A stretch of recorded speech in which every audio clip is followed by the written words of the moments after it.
দেশবাসী আসসালামু আলাইকুম। বৈশ্বিক মহামারী কোভিড-19 করোনা ভাইরাসে আতঙ্কিত না হয়ে সচেতন হন, সতর্ক থাকুন সব সময়।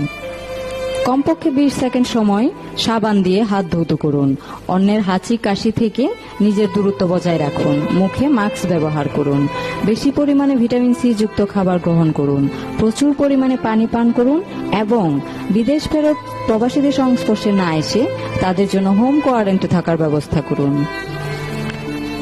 অযথা রাস্তাঘাট বাজারে চলাফেরা করবেন না। ফ্রিজে বেশি দিন পণ্য সামগ্রী রাখবেন না। কুড়িয়ে পাওয়া কোনো ফল খাবেন না। সকল প্রকার খাবার ভালোভাবে সিদ্ধ করুন। সঠিক সময় সঠিক পদক্ষেপ নিয়ে সুরক্ষিত রাখুন প্রিয় বাংলাদেশ।